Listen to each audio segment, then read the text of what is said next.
If you want to get an A in your English writing exam, you need to be using rhetorical questions.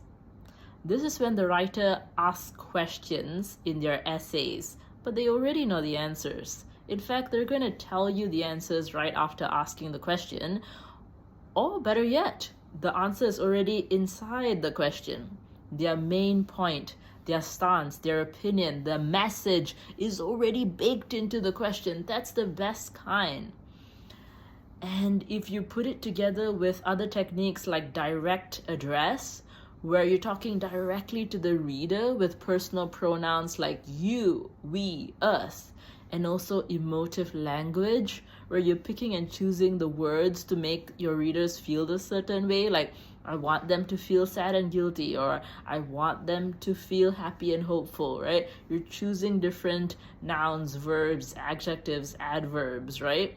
So put those three techniques together and you get something quite magical, because now you're asking a question and you're talking directly to your reader, and so the reader feels called out, like the spotlight is on them and they're compelled to answer a question, right? So they're much more engaged and focused, and that's why it's a great technique, right? So let's take an example. I remember doing this persuasive essay with my students where we were thinking about the disadvantages, the drawbacks, the negatives of zoos, like why animals shouldn't be put in zoos.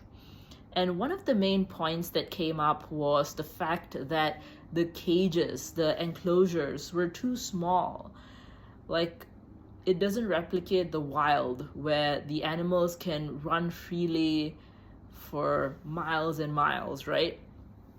And so that's the main point. It's a good main point. But if we were to just write it like a statement, it would be something like, oh, animals will be sad if they stay in cages at the zoo. Fair enough. But now, make that a question. On top of that, put your direct address. On top of that, put your emotive language, and you get something so much more impactful. You get this.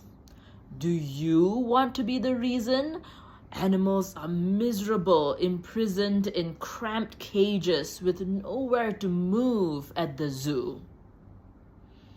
Right?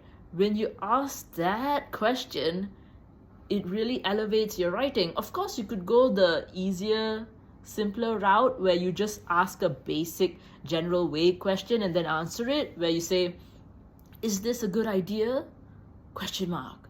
No, animals will be sad if they stay in cages. That's fine.